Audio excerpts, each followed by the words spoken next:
Hey, Broncos country, how y'all doing tonight? It's Johnny Baki, the Mile High Viking, and this is the Nothing Rhymes with Orange and Blue podcast. Hope you're ready for a fun one. We've got an awesome guest joining us tonight. Jay's running a little bit behind, so our awesome guest is just going to jump right into it with me as soon as we get on the other side of the intro. Guys, training camp is still in full force, and the first game of the preseason is only 3 days away. I know that I am just as excited as the rest of you for some actual Broncos football on the field, preseason or not. Let's go, guys. It's time to get into this. This is the Nothing Rhymes with Orange and Blue podcast. Let's go.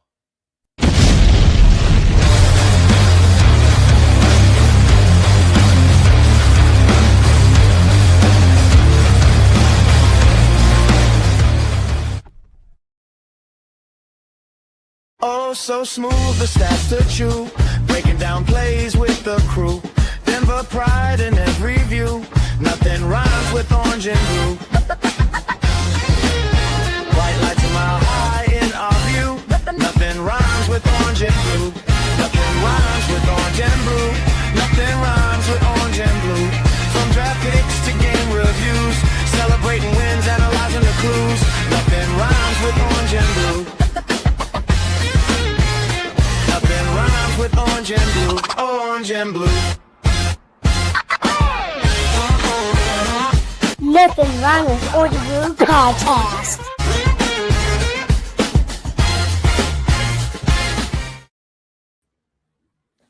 Oh boy, Broncos country. Welcome to the Nothing Rhymes with Orange and Blue podcast here on the Orange and Blue Network. I'm Johnny Baki, the Mile High Viking. As you can see right there. That's right, this beautiful new ink. Oh, it's so nice to have it unwrapped now.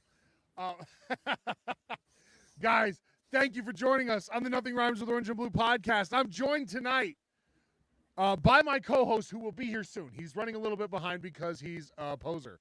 Anyway, we are also joined by the owner, the CEO of the Rocky Mountain Sports Network, a longtime friend of Nothing Rhymes with Orange and Blue and the Orange and Blue Network, Mr. Keith Brugman himself. Give him a round of applause. Give him a round of applause.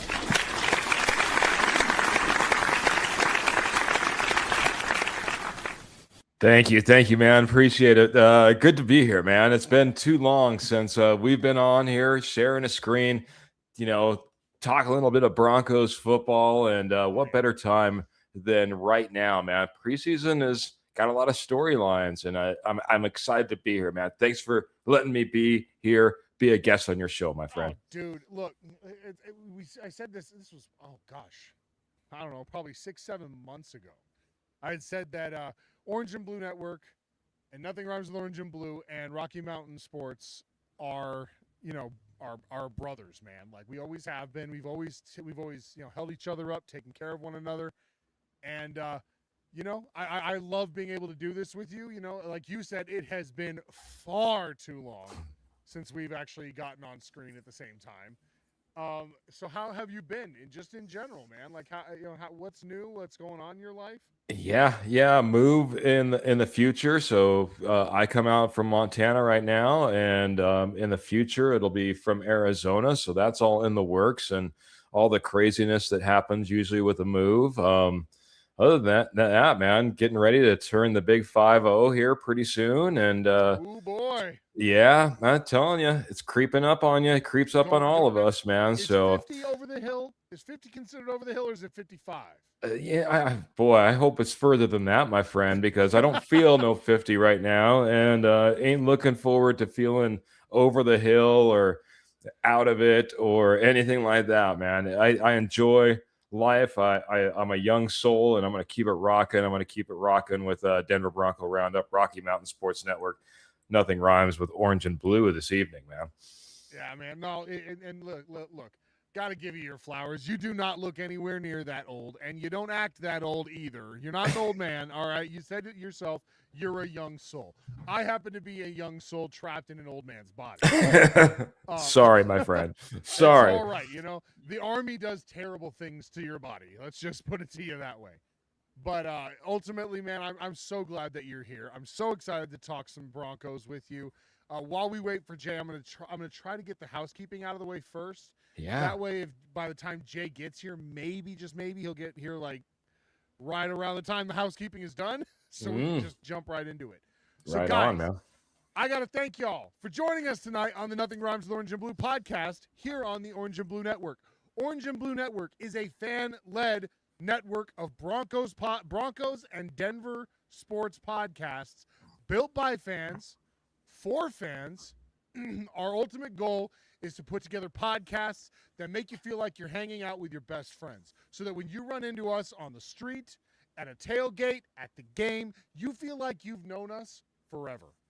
And that's the ultimate goal, but also at the same time to give real and intelligent takes as well, and analysis, because we are also, most of us, I'm kidding, I love all you guys, we are very good at that too. So thank you for being here with us, and if this is your first time here, or you've never done so before, please make sure that you like, subscribe, share, and comment, especially on YouTube. Hold on. We got Jay in the house. He's here now. We're bringing him in. No, let's fix this. Oh yeah! Oh yeah! Coming in hot. What's up, boys? You're in timeout, mister. You're here late. You're in timeout. Oh, yeah. That's a technical foul. I'll teach you to be tardy. Anyway. Yep. No. Been there, done that. Anyway, we're just getting the housekeeping out of the way, Jay, and then we'll get right to it. Of course, I know you're excited to see Keith, another longtime friend of yours as well. Keith is the absolute best. We are so lucky to have him grace our presence tonight. Like, dude, all-star over here. You're not lying, man. Too much, man. Too much. And Keith has put together one hell of a roster and lineup over there at Rocky Mountain Sports Network. So CEO to CEO, my friend. Well done.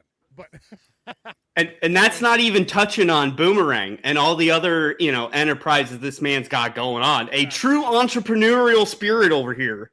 I guess. A little. Dude, you're kind of like Dak. Like everything you touch turns to gold. Like those are those kind of people. Right there. I wish, man. But thank you. I thought that was Bruno Mars. Well, Or 24 King carats. Midas. Throwing it King around. Midas. I don't know. But anyway, I digress. In the Getting air. back to it. Please, if you'll please, like, subscribe, share, and comment, especially on YouTube. Make sure you subscribe and set your profile to public, because the Orange and Blue Network is doing a giveaway. When we reach we are at 734 subscribers as of this very minute. And when we reach 1,000, we're giving away an authenticated, signed Nick Bonito mini helmet from his rookie season in a beautiful mirrored display case. Guys, what have you got to lose? You go over there and you subscribe, and then you tell your fellow Broncos country friends that we're doing this, and they subscribe. And we grow as a family, and you get the chance to add a beautiful piece of Broncos history to your collection. So I'm just saying, what have you got to lose? 2 clicks. Subscribe and public. Boom. Done. All right? Make sure you also check us out on our other social medias, on X, on Facebook. Listen to the podcast everywhere you listen to your faves. And now, Orange and Blue Network is also on TikTok. So make sure you go check out all of our shorts and original content over on TikTok as well. Guys, we got a hell of a lineup. And that's why we want you to subscribe and ring that little notification bell so you don't miss any of it. Because we got Orange and Blue Blitz coming back now that football is going to be back on Mondays and Fridays in the morning with video breakdown by Isaiah. The Broncos Bros go live on Monday nights. We're live on Tuesday nights. Wednesday afternoon, you got the Mile High Sports Symposium talking all Denver sports. Broncos Talks live Wednesday night. And we now have the Wild Wild West AFC West Roundtable show on Wednesday evenings as well. We got the Mile High Outcast with my boy Tim Dog on Thursdays. If you're a Spanish speaker, Viva Los Broncos is on Fridays for you. We also have a breaking news podcast, and with the preseason about to kick off, we got pregame, play-by-play, and postgame shows every single game day. You don't want to miss any of it. I'm telling you, man. Gonna show some love to the sponsor to the first sponsor of the show, and that would be Lily's Beauty Salon in Thornton, Colorado. Lily's Beauty Salon is located on Kearney Way in Thornton, Colorado. Contact her it's appointment only, 720-210-7996. Open Wednesday through Saturday, 9:30 to 7:30 p.m. Sundays, 9:30 to 5 p.m. Lily is an incredible person, such a sweetheart, amazing, beautiful soul, but she also gives you glorious cuts. So I'm telling you, if you need a cut, trim, fade, or braid so that you don't catch game day shade, call Lily. Get your appointment, get in there, and get cut. All right, guys. First of all, it's so exciting to have Keith on the show. I'm just like over the moon that we were able to get Keith, because usually in the past, there's been schedule conflictions. That's why it's been so long since we've had Keith on the show, or we've been on Keith's show. Very true. It's so good to have you here, my friend.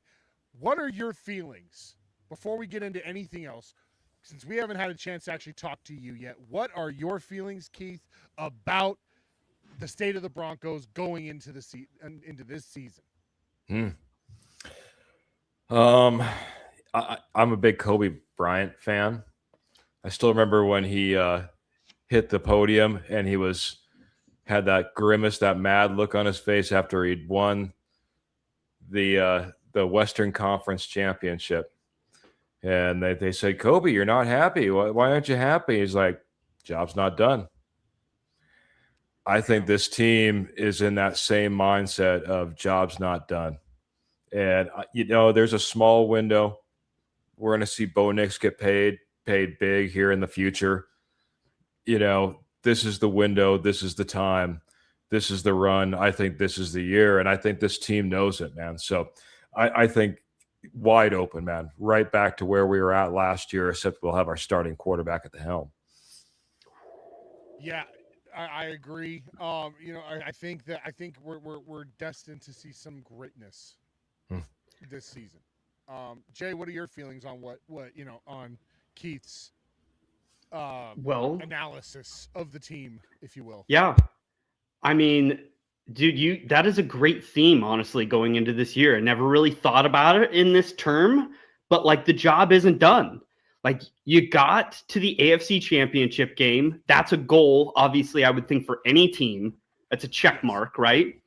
But is the injury, not even the game itself, because I think we all kind of understood the assignment when Stiddy was starting, right? Like break glass for, emergency. We broke glass. But is that the Bo Nix injury? Is that not maybe the fire relatable to the playoff loss to the Jaguars in 96? Was it? Yeah, that was 96. To catapult, the full culture to go forward and like have that extra drive, in workouts and just, that little extra edge. So Keith, dude, I love that theme for this year. And it's something nobody either me, No. you, or anybody we've had on the show has said. Yep. I mean, it's the truth. I know that we all want to be, optimistic about what we know that they're capable of going into this season based on what we saw last season and over the last several years. But that's a great way to look at it. Like I'm sitting over here like, yeah, Super Bowl or bust, we got this. And Keith's like, job's not done yet. Yeah. Well, this is the thing too. If I look at this roster, if we talked about everything pre-Jalen Waddle, what was the synopsis? What was the storyline behind this roster? Oh, we're just running it back. All these guys have a dog in the fight, fighting the dog, whatever it is, dog in the fight. You know what I mean? So, there's reason for so many of these guys to get back there and finish the job. Absolutely. Because, I mean, they were cut short last year. I mean, I've said it on probably every single episode since January. We were one Bo Nix broken ankle away from the Super Bowl, in my opinion. Yeah. Yep. And I mean, to 100%. like, to be that, I'm gonna equate it to being a sprinter, right? And you've gone down the home stretch.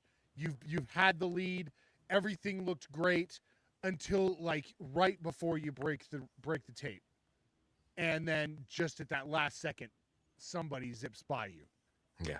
At the last tenth of a second, they're the ones running with the tape attached to their chest, and it's for them. I know that it was heartbreaking for us as fans, because I know that at least for those of us that are truly diehards, the kind that would get the Broncos tattooed on themselves, things like that. Yeah. True diehards, we equate probably way too much of our day-to-day feelings, or even for like our feelings for a month or a year based on how well our team does. And so as painful as that is for us, I do not wish to feel anything that I'm sure the players felt in that moment when they just could not get it done with Stidham in that AFC Championship game. So what a great way to look at it, Keith. The job's not done, and man, I feel like I need to make a graphic of that now. I'll even It's a T-shirt. That's a T-shirt, Keith. For your show. It's your quote. But I feel like I need to make a graphic of it now, just so that it exists. Yeah. No, I hear you, brother. I hear you. So I was going to say, Keith, can we say that you heard it here first? Yeah, for sure. Has this been uttered before? We're taking that tagline, Keith. Intellectual property. There you go, my friend. I signed off on some agreement. It was before the makeup people got here. As soon as you entered the chat, terms and conditions, the fine print. There you go. There you go. Right? Yeah, no, it's stamped, trademarked. You're done for it. Run with it, gentlemen. No, don't worry about it. We got Cody Chipa of Still Up Sports in the house. Saying, hope everyone's having a great day. If you haven't checked out Still Up Sports, go check out Cody, man. Real quick plug, Johnny. I will be making a guest appearance on the Still Up show Saturday night at 12 a.m. Mountain Time, going into the wee hours of the mornings. So you have fun. Let's go. I probably won't be asleep, but I'll be in my bed thinking about it. I'll be thinking about Jonah Coleman. It's fine. It's fine, Johnny. Either way. Oh, we got D-Rock in the house with his boy Blue in the picture, saying "Sup, Brugman," giving you some props there, some love. Good to see you, my friend. We got my nephew saying, "Hey, Uncle, it's me, Christian. Did you hear about the Freddy Fazbear Pizza at New Jersey in the Dream Mall?" No, I did not, buddy. But you know what? I will have to check that out. I definitely played Five Nights at Freddy's, so if that's a thing, I'm ready to go get chased around by an animatronic demonic bear. The Dream Mall is the shit. Like, best mall I've ever seen by a lot. There's skiing there. You can go skiing at that mall. Wow. Yes. I thought Mall of America was something, but I've never even heard of Dream. This blows doors off Mall of America. Well, that's terrifying. All right. We got Cody back in the house saying Jonah mother effing Coleman gonna kill it this week versus Atlanta. All right, yeah. Jay, your fan club, we had a winner tonight. Same time, 8:18, but this time it was Yaya Barrego first saying, "Hi, Jay." And Yaya.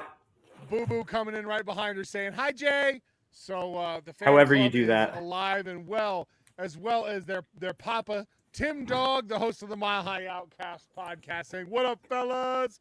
Good to see you, Tim Dog. Love you, brother." We got Uncle Todd popping in, saying, Uncle Todd, some football. Go Broncos. What up, Uncle Todd? My future brother-in-law, who just proposed to my sister just a few days ago, says, "Bo leave. Broncos looking dangerous this year." That is right. New Broncos fan out of Montana, but he's nice. He's like, even as a new fan, he is going all in, man. The more the merrier. He's like out of nowhere. This dude, when I met him, a few months ago, I asked him, "Who's your NFL team?" He's like, "I really don't have one." But then he started watching our show, started catching up. Now he's sending me videos. He's sending me news, going, "Did you hear this? Did you see that?" And I'm going, "How did you beat me to this?" So, I mean, new Broncos fan, but he's killing it up in there. Gonna get a few more comments in here. We got Chris Whitwright in the house from the Mile High Sports Symposium saying, good evening, gentlemen. Chris. Ernie Mays in the house saying, Hey, Broncos Ernie. country. It's been a while. Only It's been a think long Broncos time, big, Ernie. not 31 teams small. Hello, all. I love that. Antonia Costa, 2682, new name. Here's to you. Says, go Broncos. Okay. Hell yeah. That's a cute pup you got there. It's adorable. Oh, Looks like a good boy or girl. He's a good boy. go He's fetch. a good boy. Yeah. So, all right, guys, let's get down to it. Training camp. It's been a lot of really cool storylines. We've been hearing good things about rookies, about vets, about new connections between Bo Nix and his new receiver, his old receivers. But things are looking in a very positive direction, in my opinion. So it kills us when we hear something like, or when we see something going on like this. Oh. Yeah. Oh dear. Again, just another guess, Johnny, that you are, putting certain graphics in certain places. It's worth it. Welcome to the show. Now get teabagged. That's right. But this time Keith got teabagged by a bug. So, Sorry, at Keith. least he Hey, I'd like to say worse, but no. It's the way of the road. That's the way she goes. Last week, our dude was teabagged by a cartoon of Riley Moss. This week, poor Keith got teabagged by a giant insect. There you go. An ass-biting insect. Yeah, an ass-biting insect. There's no better way. But it's true, is it not? Like, one thing the Broncos have prided themselves upon over the past several seasons since Bo Lowry took over was not having insane amounts of injury. And yet, for some reason, during this training camp, it seems like everybody getting hurt. So, we're gonna bring up I'm gonna bring up a list of it here of the injuries here in a second. But Keith, I'm gonna throw it to you first as the guest, man. Like, what are you thinking? How you feeling? Why is this happening? Like, what is going on with these injuries, man? Man, I wish I knew why it was going on. It's a great question. We don't have any power substations near us, anything like that. So, location didn't change. I guess the location did kind of change in new construction, but I don't think there's anything going on there. No, this is the thing that concerns me the most. I talked about how we're kind of running it back, but the one big key, piece that we went out, we paid for, we haven't seen a whole lot of. Jalen Waddle goes out, and that wide receiver room just seems like it got decimated. So when I hear Pat Bryant's doing well, somebody's got to do well. I think it was even Bo Nix who pointed out, he's like, well, he's the guy that's always consistently out there. Even Cortland Sutton's taken 3 days off. Michael Bandy's hurt, Marvin Mims is hurt, and I got to say, man, anybody been hearing anything about Troy Franklin?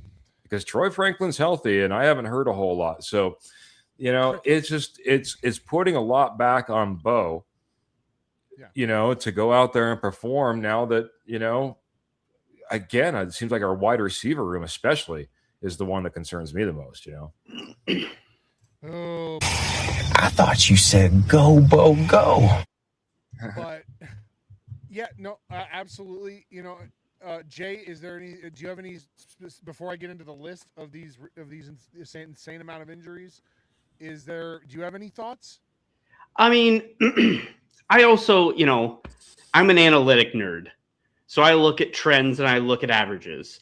We have been exceptionally healthy in the past couple of years, to the fact in which, like, yes, you can atone it to Bo Lowry's different than what other people are doing or whatnots.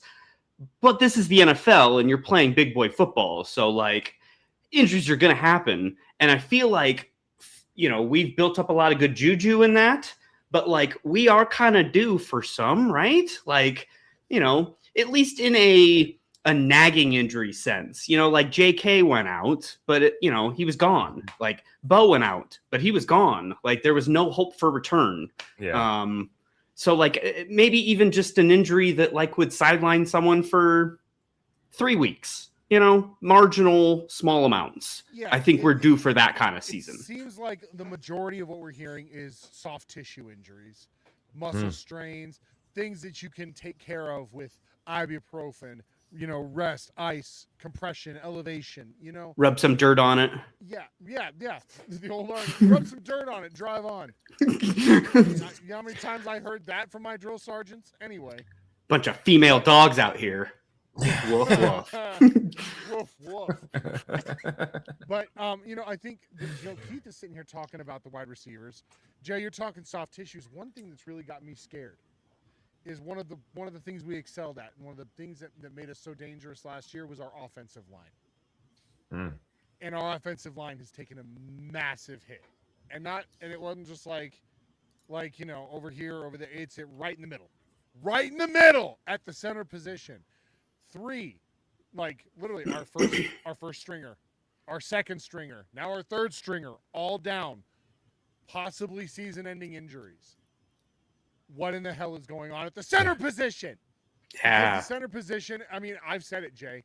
It's one of the most underappreciated, underrated positions on the football field. You have to have absolute perfect synchronicity with with the quarterback, who is the most important position on the field, for it to work right. You're literally doing more jobs than anybody else on the offensive line. It's the truth. Tackles, we know what they're there for. They're there to seal the edge, against the rush, right? Guards, it's their job to protect the quarterback. That center, it's his job to not only get the ball off at the right time, get it off accurately to the quarterback, and then set his feet, set his shoulders, get his hands up, and throw a block. Well, and he's at line of scrimmage before snap, changing protections and whatnot. That was the biggest thing we always heard about, like Lloyd Cushenberry, for an example, of like how big of a genius he was. Like he was a smart guy, and that's why he was really liked in the club. So like there's so many cerebral things that you got to have as a center. You're totally right. It is such an underrated position. It really is. And it's just making things painful right now. I had to really painful. They were asking Quinn Miners whether, he could slide over and start taking snaps at center. He's like, they're like, when was the last time you did it? He's like, when they forced me to as a rookie. Yeah. So he has no choice, though. I mean, do we have a choice right now? We're talking about Gage Gacy. Gosh, I can never say that name. Our new guard,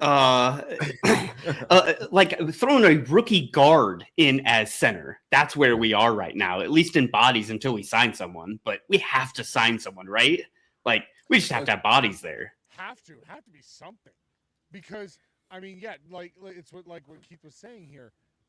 You can't be counting on our yes, is he all pro? Yeah. Quinn Miners is all pro. He's also, pro bowler. But he's not a center. And while we know that offensive line, a lot of these guys practice all positions because you never know when you're going to have to slide over. At the NFL level, to play that position, especially, after not having done it for 4 or 5 years, that's scary as hell. Well, Keith, let me ask you a question. We're talking about the vulnerability down the middle at center here, in exchange to the quarterback, obviously. Is this not the single largest reason Bo Nix should not be taking a snap Friday? Where are you with the does Bo play or not? I'm always up for playing, but, I don't think it's much. In the years past, Sean Payton has played our starters up through the second quarter in the first game.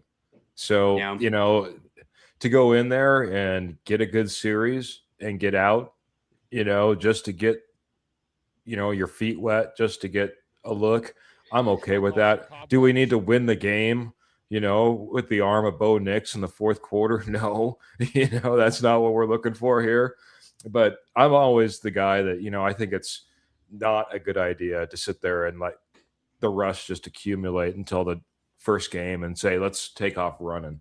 think you need to knock that off. And I like the progression of doing it on a weekly basis, So that's my thought. I understand where you're at, man. And there's going to be some guys wanting to try to make a name for themselves. So you got to be on high alert, but get in there, knock a little rust off, get out. And then we got a good QB2 competition we need to figure out as well. Well, and I have a very unpopular opinion that I give every year, and everybody's like, really? And I'm like, yes. And that's, in order to shake the cobwebs off, in order to shake, knock off some of the rust, you got to take a good hit.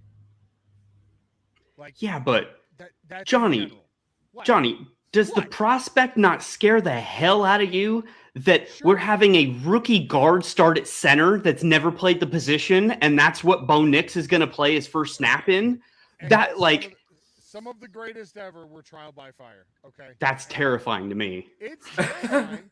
It's terrifying, but I mean, sometimes you got to play the hand you're dealt.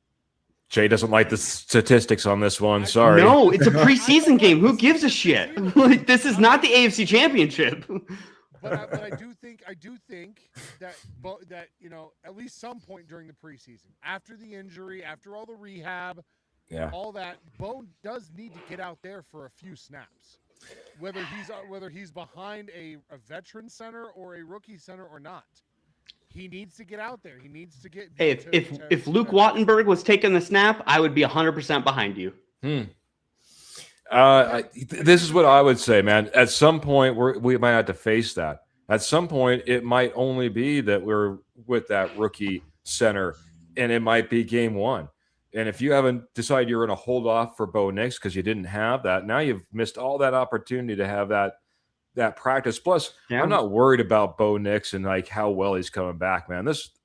This training camp, man, he's been absolutely on fire. He hasn't missed a step. But the fact of actually getting on a playing field versus an actual opponent and not just practicing versus your defense that can't hit you, you know what I mean? It's like it's two different games. There's no two ways about it. That's the only rust I want knocked off for Bo Nix. Yeah, practice football is not football.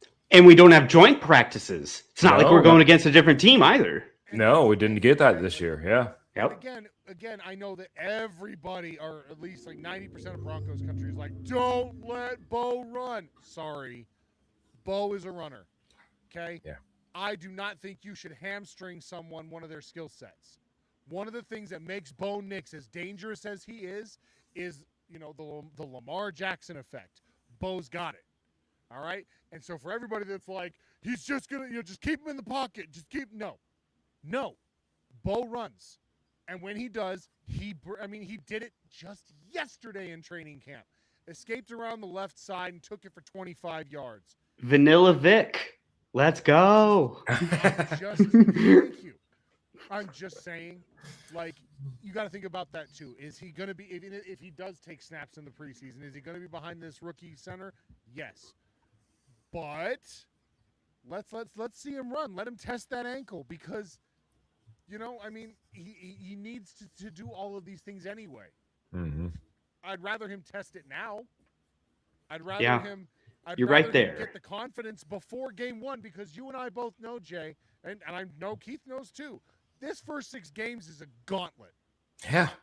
Do you really want him going out there and taking his first snap of the season in game one of the gauntlet? I don't. I want him to have knocked a little bit of rust off. He hasn't missed a day of training camp either. That's true. No vet day for him. If Cortland Sutton gets 3 days off just for being Cortland Sutton, what does Bo Nix got to do here? My question is when do you qualify for a vet day? And you know what I mean? When does that happen in your career? All of a sudden last year I didn't get vet days. This year I do.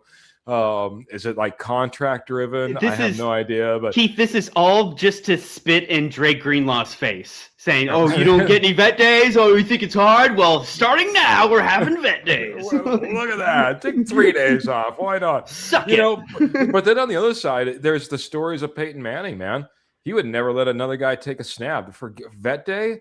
forget that. I'm showing up. I'm taking the snaps. No one's taking snaps. It's me, So, would have liked to maybe seen a little of that from Cortland Sutton rather than a 3-day vacation, Just saying. Yeah.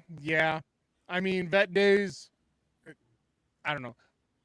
It's not like we're stacked up at wide receiver with, guys getting injured left and right on this spreadsheet you're going to show us, Ani. So I'm not even bringing up a spreadsheet. I was just going to read off the list. Oh, very good. Very good. No, it's all good, man. It's lengthy. We already talked about it. The crisis at center. You got Luke Wattenberg and Alex Forsyth out. Primary backup starting center, limited on the side, on the rehab field. At least they're out there. I'll give them that. Dude, Dieters was carted off today. Yeah, Dieters was, Michael Dieter went down today and gone. Did not come back. And they haven't given us any details on that injury. But we all know when the cart comes out, generally speaking, it's a very, very bad thing. Yeah, it's a bad day at camp. It's a bad, bad day. Real quick, we'll grab some comments and I'll continue on the list. Bronco Libre coming in saying, "What's happening?" Libre. I'm doing my best Libre there. And then we got Royos Born 1066 saying, "Good evening, all." Good evening, Royals. That's a new name for us. New name to me. Cheers. We always toast new commenters, always. Let's see. And we got D-Rock saying, "Fellas, Owazarike, Big Eyes." Whoa. Yeah. I told you. Did I not call it? What was it, a month and a half ago, Jay? I said that Inyoma Owazarike, he's going to be the one that shows up. Let's just say you can bet on him. See what I did there? You're a monster. No, but I do love it. I do love that. That's awesome. You made me lose my train of thought, Jay. Sorry. Damn it, Jay. Great though. Damn it, Jay. Anyway, I love it though. But no, back to the injury crisis. Yeah, Michael Dieter, our third string center, out on the cart, so probably not going to be on the rehab field tomorrow. Just saying. Yeah, just saying. Fourth and fifth string options. We've got Calvin Throckmorton and Gavin Ortega, and then Quinn Miners possibly moving over at center. What? That's terrifying. It's terrifying. But then makes you want Lloyd Cushenberry. Hey, I actually met Lloyd Cushenberry last year here in Nashville. Oh, nice. At a Nashville Predators game. He just happened to be there hanging out, and I was like, "Wait a minute, you're Lloyd Cushenberry?" He's like, "Yeah." I'm like, "I'm a Broncos fan." He's like, "Oh, yeah." You could tell he's still salty about that situation.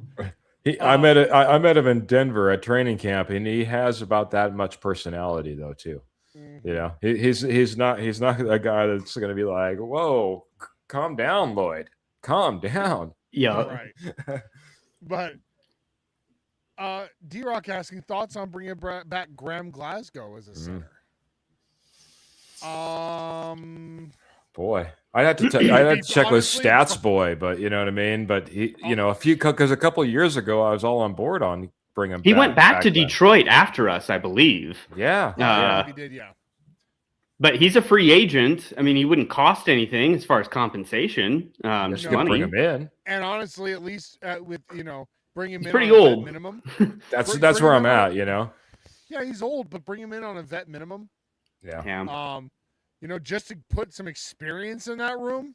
We have to sign some bodies. We have to find something just to plug in for camp. I could see bringing Glasgow back simply for his experience. Mm-hmm. But you bring him back on a conditional vet minimum contract. As soon as these guys are healthy. Unfortunately, these are situations why it just made no sense to sign Von Miller and sign funny business, roster spots that we might need because of injuries and because of things that shift. Like your 53 isn't what you think it is, back in post-draft, post-free agency. Yeah, back in May, back in June. Yep. You can't count on that. You can't. I wish you could, but you can't. Of course, hitting on your points here, Jay, soft tissue injuries. Like I said, the things that you can treat with ibuprofen and rest nice in some heat, muscle strains, minor contusions, things like that have got some guys sitting out, taking it easy. Like, let's not go being crazy here. But that seems to be the thing that is happening this year. It's just a lot of soft tissue stuff. Yeah. You got J.K. Dobbins, who left yesterday, early yesterday. But he was back out on the rehab field. I was going to say, he started. He was full field. Yeah, I was going to say. Okay. So J.K. Dobbins, let's stop here for one sec, because I do need to maybe make a public apology for pissing on his ashes yesterday too soon. Mm-hmm. Let me just say, he started out with a pinky promise, right? And then, stark contrast today, he showed the media a different finger. And Chris, brings this up of, JK going out with swag today. Like, that's right. I'm I forgot sure about that. Yeah. I'm sure he was on the internet last night and he knew, no one else did, that it wasn't that big a deal and he was going to be ready to go today. Yeah. And that's the thing I kept telling people that were like sitting here. Didn't he make? I was on X and I was arguing with people, and they're like, "Didn't he make us a pinky promise he was going to be healthy, and that he wasn't going to get hurt this season?" And I was like, "Guys, he didn't get hurt this season. The season hasn't started, so calm down." Yeah. He can still keep that pinky promise, but I forgot about the video. I saw it. I had to digest so much information today before this show. Yeah, I forgot all about his middle finger video to the media today. Well, it's not a literal middle finger, but like he was middle finger. Yeah. He gave the thumbs up though. He gave the thumbs up, and he's like, he's like, guess what? Well, I'm okay, boys. And that went off in Japan. verbally. This is flipping the bird. So I mean, maybe he's been hanging out in Japan a little bit. Yeah, maybe, he is bilingual. He is bilingual. Yeah, there you are. It could be. But, still, these soft tissue injuries, again, J.K. Dobbins yesterday, Jalen Waddle, I believe it was ribs, like a rib contusion or something like that was what they said. I think I saw that somewhere. But, again, Sean Payton, he doesn't really divulge much unless it's really serious. It's like hockey injury report. Upper body, lower body. That's it. Yeah, he's hurt somewhere between the top of his head and his toes. Yep. You saw the guy leave, needing like 40 stitches above his eye, upper body injury. It's just upper there, the top side. Yeah. But, and then of course Marvin Mims, same thing. But he's been practicing. He's just been doing rehab field. Side field. I mean, at least they're out there. I get they're not on the actual practice field. They're not, taking snaps in practice with, in 7-on-7s and 11-on-11s, but they're at least moving. They're at least getting in some exercise, and they're going to be back. They're going to be okay. But see, Johnny, are you talking to me about my grandma, or are you? At least they're out. They're getting some exercise. Getting some fresh air. They're gonna be back. They'll be good. Another day. Keith. I hope she's doing well. Please give her my best. Thank you. But Johnny, I just feel like I'm a little more hypersensitive to these soft tissue injuries, specifically because I have seen those ruin the career of one of my favorite athletes in Aaron Gordon. So I just don't want to see some small little minor hamstring injury that occurs on, game 40 of, season 86. And that basically ruins his career because he just doesn't want to rest and he wants to get going. And that's the mistake that can be made right now in the NFL of not taking it serious. I see your point. Boy. But I do. Jay sounds like my mad doctor. You know what I mean? I say if this you don't all the get, time. if you could better get on those crutches. Yep. If not, you're just gonna make it worse. Yep. Yes. 2 fingers this year. It'll be 3 if you wait, mister. Oh my. Yep. That's what my doctor says to me. Doesn't your guys' bend doctor over. say that to you? But no, Rich coming in. He says, sensitive? No, Yep. but again, you know that I come from a medical background. And, you know, again, these soft tissue injuries, these are things that I was a medic in the Army. So I had soldiers coming to me all the time with bumps, bruises, muscle strains. It was constant. Training injuries and on deployments constantly. Like, oh, doc, I did this. Oh, doc, I did that. I'd be like, here's 800 milligrams of Motrin and, lay on an ice pack for 20 minutes and then switch to a heating pad. Boom. And get back to work. You know, I understand your point, Jay, but here's the thing, too. Aaron Gordon's injury, that was like a grade 3 hamstring strain, okay? That means there's tearing in the muscle, okay? Not just some stretching, not just some straining. That means there's tears. That kind of injury has to be treated with, handled with kid gloves. Has to be. It'll be on the midterm, Keith. Yes, there will be a quiz before the end of the show. That kind of thing has to be treated with kid gloves. Absolutely. But if it's a minor strain, again, just keep it moving and don't let it tighten up. Like Keith said, get on those crutches or you're gonna make it worse. So I'm okay. All right. I feel like here's my confidence. All right. I'm just gonna put this out there. My confidence in Bo Lowry and his team is astronomical based on the health of this team over the last few years. Because to me, that's not a fluke. If it had been just one season like that, fine. But we're talking, 3 seasons now in a row, probably one of the healthiest, if not the healthiest team through an entire season every year for 3 years straight. That's not a fluke. That is 100% a trend.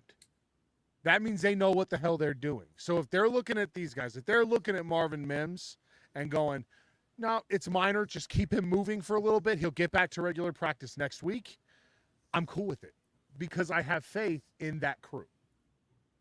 So I'm going to step down.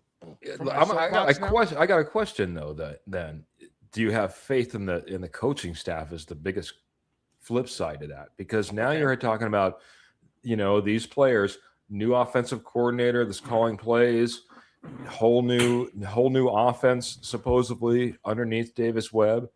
Are you okay that the fact that Marvin Mims isn't practicing, our brand new Jalen Waddle piece is not being able to practice? I understand. Hey, walk it back, make it slow, but we talked about at the very top of the show. We need to start running as soon as the season starts as well. Sure. That's what when I hear Pat Bryant's going off, the tight ends look good. It's like, well, yeah, who's left? Who else is left out there? So that might benefit us in a big way. I'm getting that much, but yes, I do actually, because I believe that Davis Webb and Bo Lowry, they've been there the same amount of time. Mm-hmm. I believe that there's a healthy amount of respect between them. That if Bo Lowry, not Bo Nix, whenever I refer to just Bo, I'm obviously talking about Bo Nix. When Bo Lowry comes to Davis Webb, when he comes to Sean Payton and says, hey, he's got this going on, we need to sit him for a few days. We just need to let him rest it out. I feel like there's a healthy level of understanding and respect for what him and his staff are doing, that they're going to heed what they're saying. Oh, sure. Because if they weren't, we wouldn't have seen these healthy seasons the way we have, in my opinion. So regardless of there being a new, I get it. We want them to be getting the reps because, with the regular team, because this is a new system, a new coordinator, a new play caller, all that. I understand that entirely. But I will say that that even before they were getting those, we were already hearing amazing things about Marvin Mims and Bo in camp. We were hearing that the Bo to Waddle connection was it before this happened. So I feel like, yes, does it suck that they're not out there for a few days? Yeah. But I'm not as worried as I would be if we'd been hearing like what we're hearing about Troy Franklin right now, which is nothing before that happened. You know what I mean? If they said to me right now, oh, Troy Franklin went down in camp today and he's out, I'm like, I haven't even heard his name before this in camp, in the news, you know, but we were hearing a lot about the Waddle connection. We were hearing a lot about how Marvin Mims, oh shoot, do we really want to let him go? You know, because of all this, before all this happened. So yeah, I've got confidence in it. Fair enough. I don't know you guys, and I don't know if you guys agree or disagree with that, but that's where I'm at. No, I would agree. You know, like I said, I think the biggest thing is just again, for me, it's just that consistency, you know what I mean? And getting locked in, you know, had a lot of these guys already coming through training camp and saying, man, I can't believe we're already at this point. I can't believe we're already talking about a game. You know, it's coming around quick, you know, and I want my nice new shiny toy, Jalen Waddle, to just be shining bright as the season starts. So hopefully they, you know, that connection they had early can, you know, be jump started once he gets back, I guess is the best way to put it, because absolutely, I'm just worried about the loss of information in between and those true reps, those true lining up, those true in the huddle type of conversations that you just can't get, you know, otherwise. Yeah. I mean, Rich asked the same question here. You know, he said, did the extra rest hurt the players? You know, football callus. In my opinion, we have. Yeah, but I think the point is maybe lost here also that Sean Payton runs an old school training camp. It could be so much, you know, so much easier. Like he is known for, you know, the lack of vet days. That's why we're joking around about it. And like that it's actually happening. That's crazy. Most other teams, that's, you know, easy. You know, that's standard SOPs here. You know, at least we don't have Hackett playing Kahoot and dumb, stupid things like that. Like where it's a totally different thing to that. So like, you know, and I don't think that's different this year compared to previous years. So it's not like we're writing our players too hard or something like that. Sure. I actually 100% agree with that. It is an old school style camp, you know, and he pushes you hard. He doesn't push you Bill Parcells hard. Put it you that can't. way. Right? Yeah. That's true, but he does push his team a lot harder than a lot of coaches do. Oh yeah. In camp. Yeah. The crazy thing for me, I don't know if you guys saw the interview, and I wish I could reference the people that were in it, but the guy from ESPN who was able to be with the Broncos during the AFC Championship run, and he talked about, you know, not only the schedule of coaches, but also the schedule of the players, right? I mean, there's so much. I mean, I've been to training camp. I don't know if you guys have been to a training camp, and you get to see the session, but you don't see what happened before the session. You don't get to see what time they leave, which is hours later, you know? And so there is so much more work that goes in than what, you know, we get to see from, you know, a reel from a, you know, Denver personality. Yeah. You know, there's a ton more that goes in. So yeah, I think we do need to give that credit, and that credit, you know, it's due at the same time. So yeah. I mean, you know, I think ultimately it will, you know, it will fall the way it's meant to fall.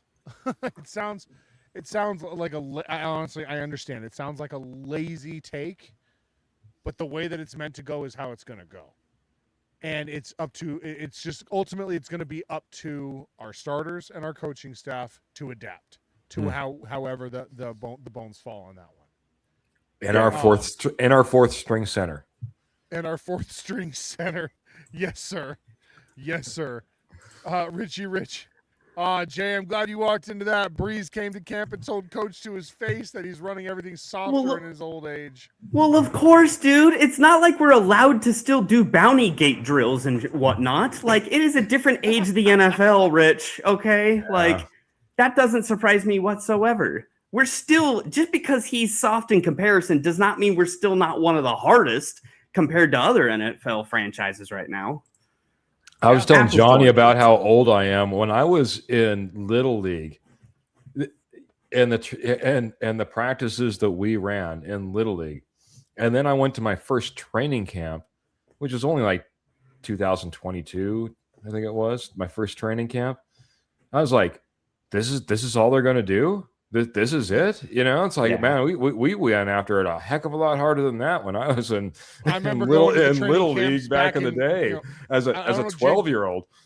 Right. Well, and I don't know, does anyone know this? Is there such thing as two-a-days anymore? Is anyone allowed to have two-a-days? I don't think they're allowed to do two-a-days anymore. I think you can do like walkthrough sessions and stuff like that, like non-padded walkthrough sessions as your two-a-day, but you can't like pad up twice and go out there and hit each other. No. Yeah, it's very different, a very different environment. I remember going to the training camps in Greeley way back when. Oh. And those things, like those dudes, Elway, when Elway was out there, and Rod Smith and TD and all those guys, and those dudes were nearly collapsing. Yeah. Like they were being run into the ground. Mm-hmm. And it bred strong, tough teams, but it also bred a lot of dudes who had a lot of problems later in life because of it. I understand why the NFL has gone the way it has. Do I wish they could go as hard as they used to because it was so much more fun to watch? Yeah. Yeah. But times have changed. Bill Romanowski has a cure for that though, so. Oh, good old Bill. Bill. There were some other injuries. What a psycho. Love that guy. There have been some others that just haven't been at camp really at all, or have been out and limited in certain practices. Really, the only notable name that I can really see is Alex Palczewski. He was held out of team drills and limited to the side field.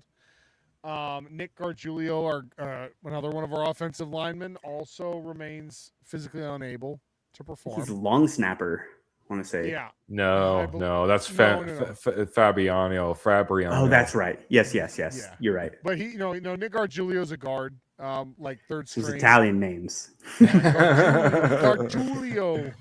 There was a kid that got murdered. Gabagool. There was a kid that got murdered by Merle on The Walking Dead named Gargiulio. I remember that. But, is that Ben DiNucci? Is that our guard? I can't remember. Ben DiNucci. Terrific. Caleb Lohner has been out pretty much all of training camp. Yeah.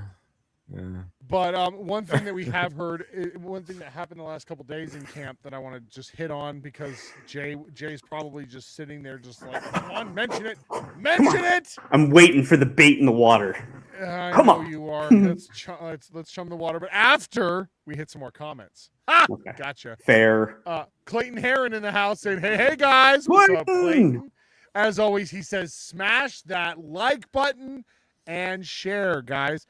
So given that, it's a perfect time actually to hit our other sponsor of the show, and because we got to show both our sponsors some love tonight, and that Jay's got it held up right there for all to see in the link in the bio below. Dubby Jitterless Energy Blend. That flavor Jay's holding is the Galaxy Grenade. It's a delicious flavor. My favorite is Beach and Peach.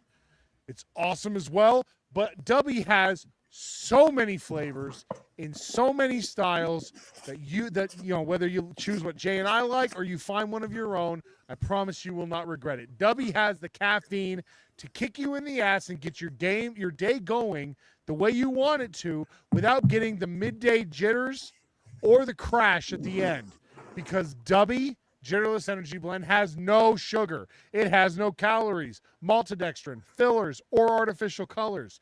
It's all natural. It's amino acids, B vitamins, and nootropics. And the caffeine in Dubby comes directly from the coffee fruit. So it's as natural as it can be. It's delicious. And oh, hi, Bucky. And it is good for you. And it gets you going. So, guys, you got nothing to lose. The Denver Broncos are going to be getting dubbies out the wazoo this year. So go get yourself the dubby as well. And the way you're going to do that is when you go to checkout, you're going to punch in code OBN10. OBN10 will get you 10% off your order at checkout, and it will let them know that the Orange and Blue Network sent you. So go check out Dubby and get yourself the dub. All right. Now, sounds like something you should get like 2 flavors of, and then like you can mix them You know what I mean? Yeah. And have really 3 flavors then? I mixed I did mix a few. There's the I can't remember the name of it exactly. It's something sludge, but it's green apple. I mixed that with the Galaxy Grenade, which is Jay's favorite once, and it was awesome.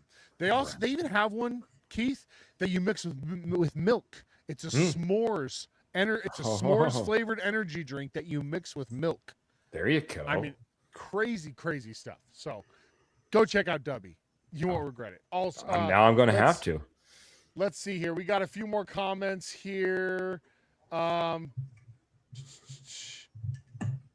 George Montoya in the house. Our boy over at Broncos Bros saying, great show, fellas. Always killing it.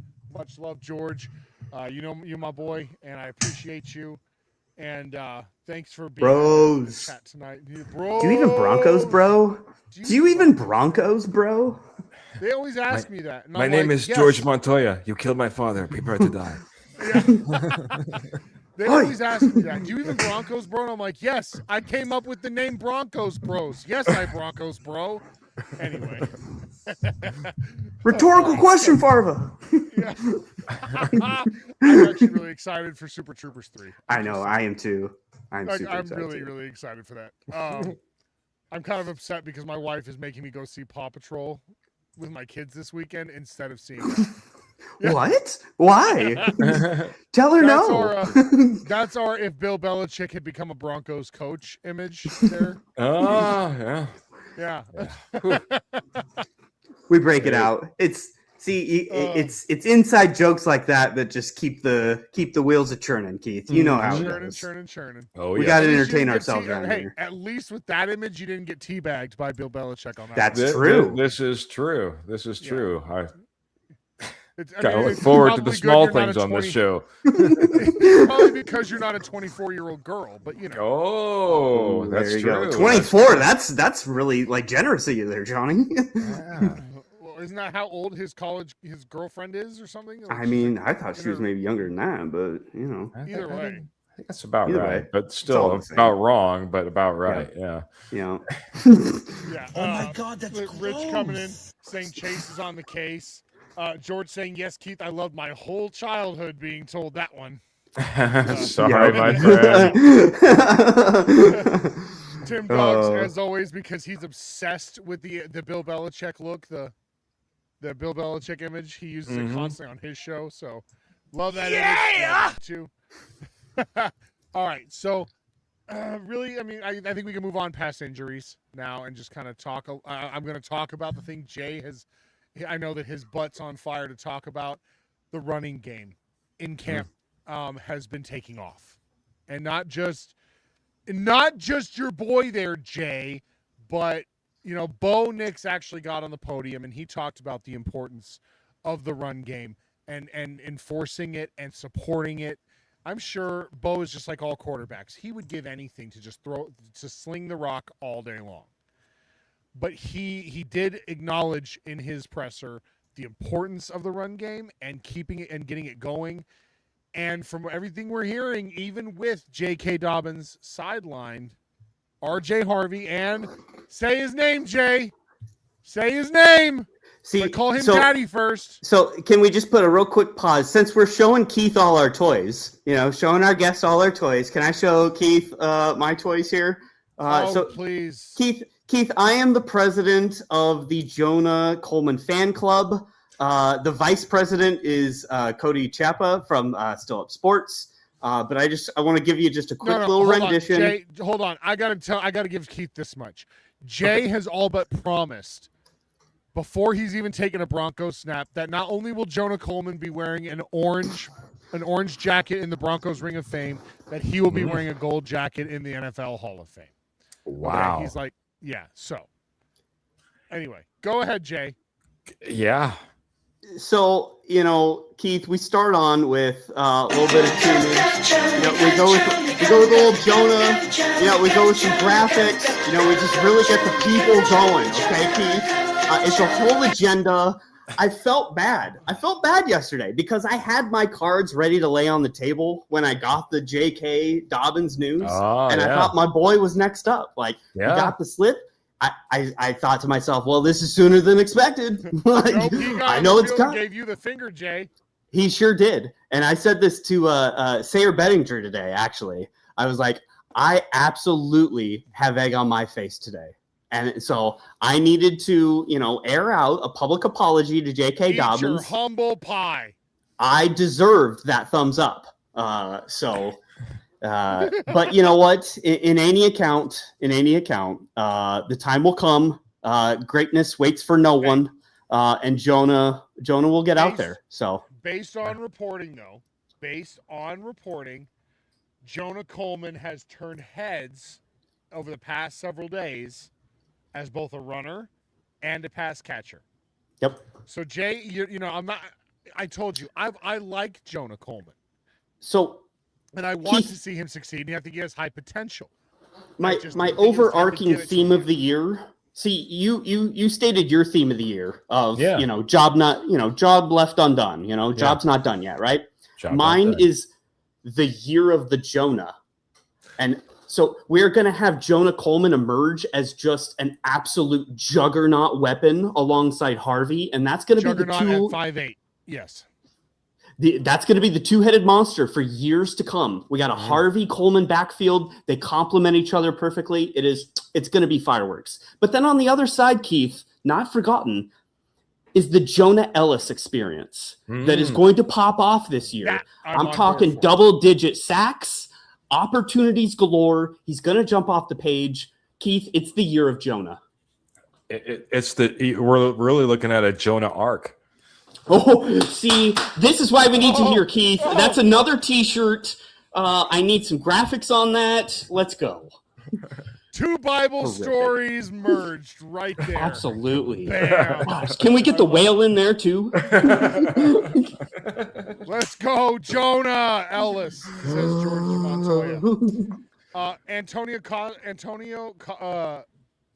Acosta asking, is RJ still looking good? Yes. That's the wild thing. RJ Harvey is looking fantastic. He J.K. is. Dobbins before his soft tissue injury. And then today, also looking excellent. And so is Jonah Coleman. The run game is taking off in camp, and it's amazing. Amazing to see. Because now Jalen Waddle's going to be back. He's fine, okay? Jalen Waddle is going to open up so many things in the receiving game simply by being on the field that when you can open it up with a run game too, this offense is going to be unstoppable. There's run and shoot, baby. Run and shoot. I'm so excited. So that's probably my favorite. Another quick news, just a couple more things, then we're going to do a fun segment. But is that we did activate Jordan Turner. Yes. Off the non-football injury list. Ooh. So we've got a little bolster at linebacker, at least for now in camp and everything. But we definitely all been worried about the linebacker position. Yes. For, a little bit. So that's a boost. And then of course, the other news, not necessarily related to camp or anything like that, but of course there is the fact we got to show some love from this network, from this show, for the Thunder Spirit team. Oh, it was announced. It was announced by the organization and reported by Mike Kliss this week, just yesterday, I believe, or maybe it was Sunday, that the longtime owners of Thunder 1 through 4, because we've had 4 Thunders who gallop across the stadium before the game and after every touchdown. After 33 years, the owners, the trainer, and the writer, and Thunder 4 are all retiring, and will no longer be the ones heading up our beloved, it will no longer be our beloved mascot. Wow. Now, that being said, there will still be a white horse. His name will be Thunder. He will be an Arabian. From everything I've been hearing, he will be an Arabian stallion, just like the last 3 have been By the way, a bunch of people didn't know this. Thunder 1 was not an Arabian. He was just a white horse. Didn't check his papers. They no the owners, when Pat Bolin offered them the gig to be the mascot, they didn't have a white Arabian. They didn't own one, so they just went with the best white horse that they had. But after that, they were all Arabians. So there will be another horse. There will be a rider, but this horse will be owned by the Walton Penners. And the rider will be the rider will be a direct contracted employee of the Denver Broncos, as opposed to just an outside contractor. I really hope that they consulted with the resident horse expert in town with this project. Nikola Jokic would have gladly come in and found them a nice horse. That's his thing. He would have loved that more than bringing a championship to the town. Hang on. Yeah, if they were going to buy the horse from him, he's all about it. Yeah, I imagine, man. I'll take a Serbian Bronco. Let's go. Why not? Oh my gosh! Here we go. Wouldn't that be something, Jay, to find a way to like connect Nikola Jokic to the Denver Broncos? That would be nuts. I guarantee that's his favorite part of football, is that there's a horse there. All right, I'm actually downloading an image real quick that Rich just created and sent to us, just for you, Rich. Jay, and Keith. This sounds. Keith came up with it. This sounds horrible. Is hold this? on, just hold on a spell. I'm gonna upload this right now. Oh, we lost dear. Keith. Oh no, Keith! Keith, Come back, Keith! come back, Keith. All right. Here, Johnny, give me 1 sec. Yep. Nope. Take your time. It's just me now. So let's talk a little bit more about it. We got to show the love. Okay, here comes Jay back. Got to show the love to the people that were Thunder, the team Thunder Spirit, or Team Spirit Thunder, however they called it, for the last 33 years. Pretty amazing. They're a part of Broncos country. They're part of our memories. Everybody who's been to a Broncos game since 1993 remembers the horse, Thunder galloping across the field. Yeah. With a rider in beautiful orange and blue and white, chaps and all that with the flag. That is just a huge part of Broncos country. Yep. So we got to show them some love. Thank you for everything you did over the past 33 years for us. And we wish you well in your retirement and your future endeavors. And God bless you and thank you. We lost Keith for real now. Dag nabbit. I will say, Johnny, along the same line of keeping tradition alive, I'm so happy that the Walter Penner Group has always prioritized keeping our rich history intact, and them continuing, the Bronco tradition is a massive thing in bringing in a rider, even if we, have to change hands and change horses. That's all good. But they also buy their own horse and hire their own rider and everything. Yes. A small little detail that came from the news conference today was that they are also going to design the new stadium, to make sure that the skydivers still have complete range to do their same effects. I've heard that, and I'm very, very excited about it, because, again, that is another huge part of game day for Broncos country. Huge. Yep. And if it's on their mind. If it didn't exist, we would be devastated. 100%. A lot of people said, I heard some people talking about that, and they were like, I'm so sick of the skydivers every single game. It's played out. And I'm like, no, it's not.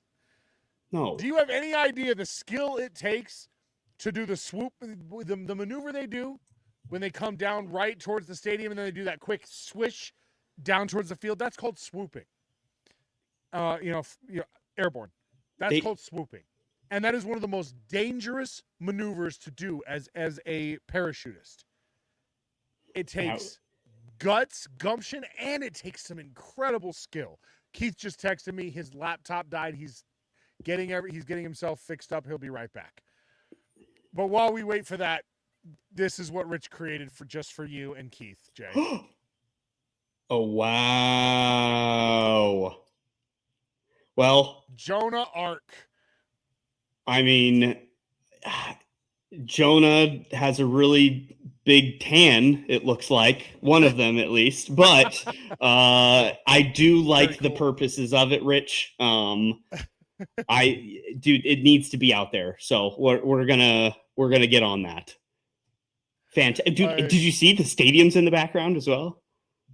Fine little details.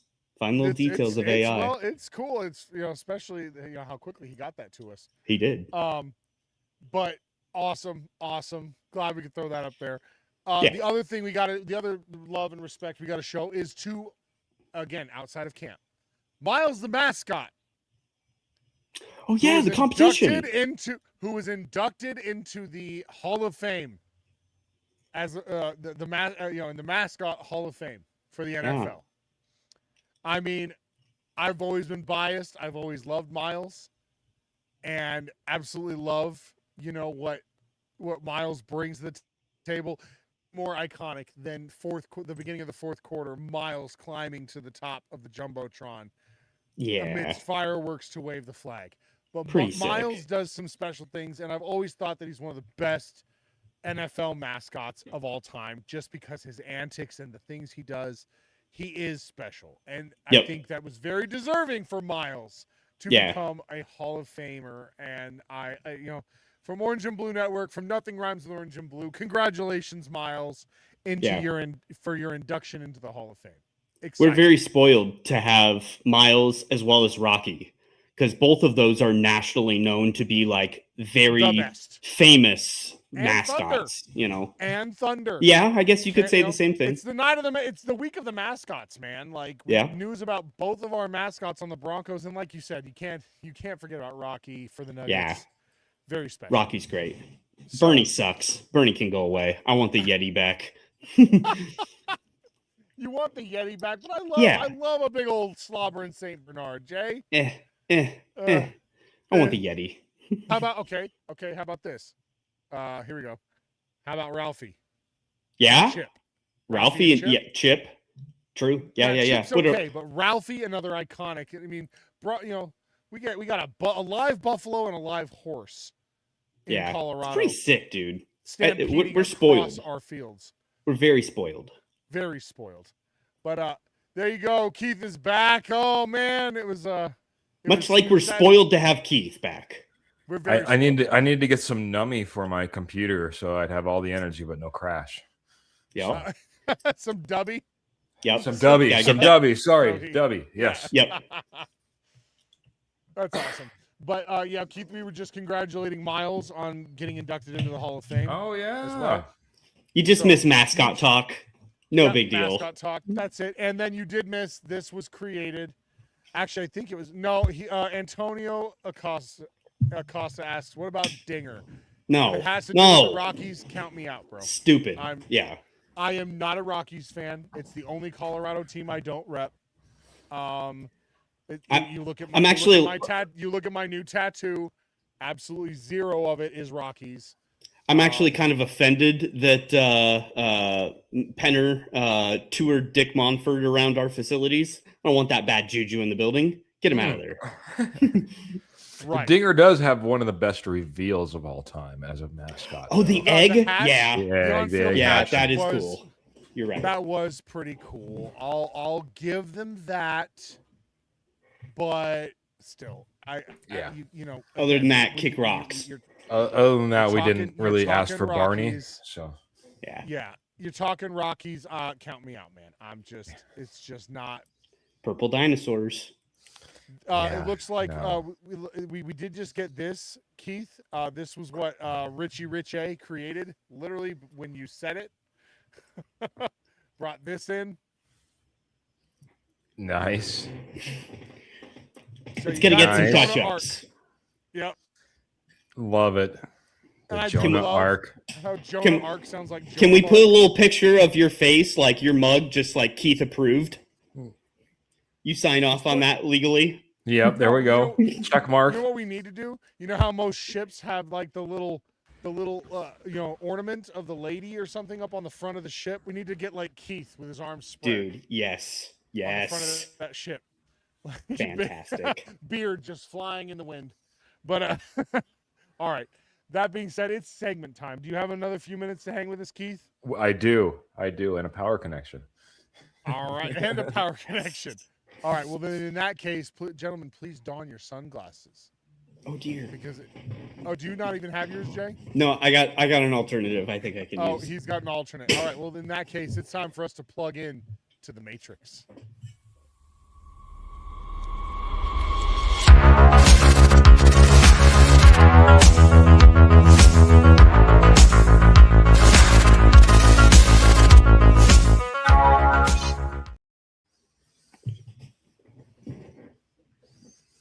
That's very Matrix of you, Jay. Yeah. Like, well, it's we gotta shield ourselves somehow. Okay, I just close my eyes. That's fine. Does the same thing. I didn't even know you were that big. We're cousins. I didn't even know you were that big of a DIYer to even have. Oh yeah, I got a couple Bunsen burners right here. We're mixing it up. I thought he was going. Right? I thought you were going diving in your pool. Oh, well, nobody sells in the South Valley but me. Waiting for the snorkel to come off the side, Heisenberg Weaver over here, ready to freaking make himself some blue meth. Anyway, yep. Say my name. All right, that's God dang it, Jay. That's funny as hell.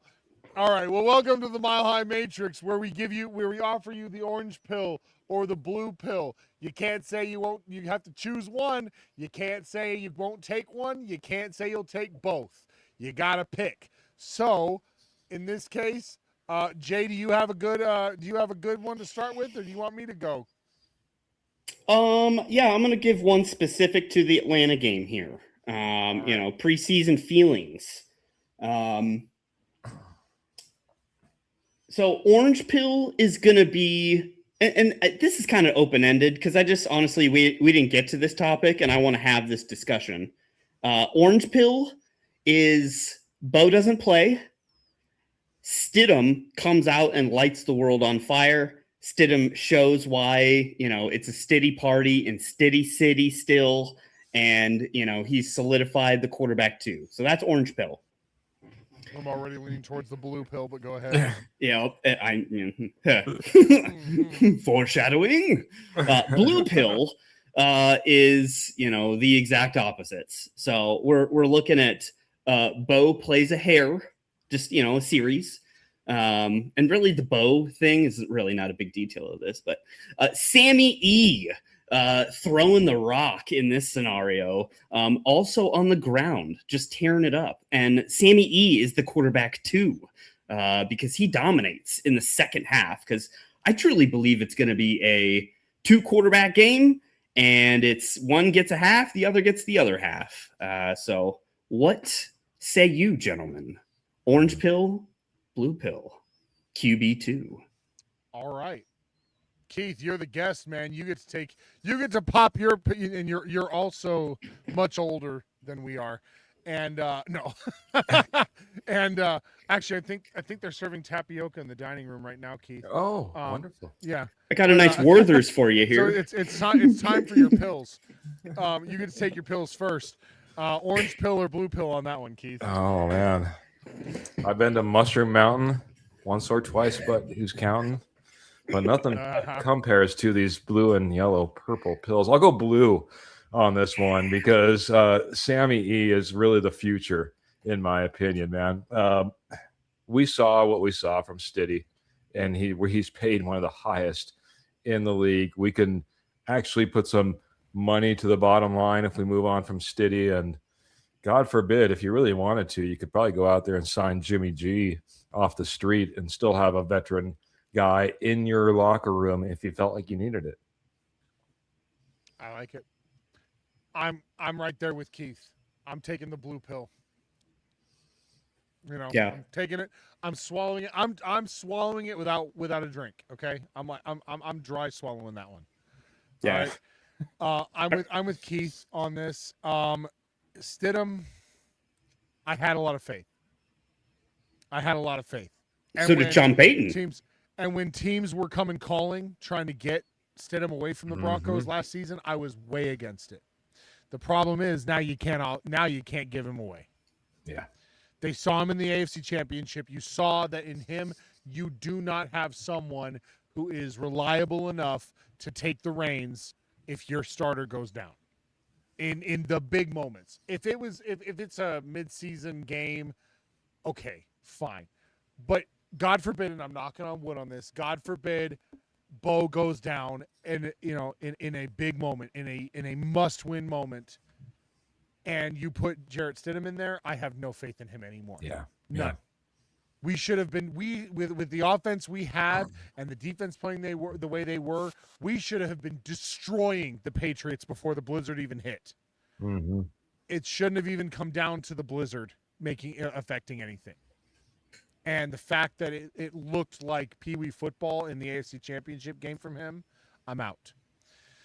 Sam Ehlinger. Is it Ehlinger or Ellinger? I want to. It's gone back and forth. I've heard both. Anyway, Sammy Yeah. E. Sammy E. Big E. Slinging Sammy.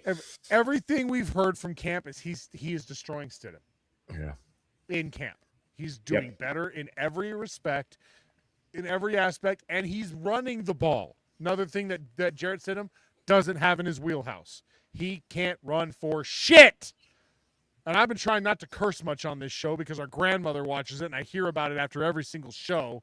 You guys need to stop cussing so much. Anyway, no.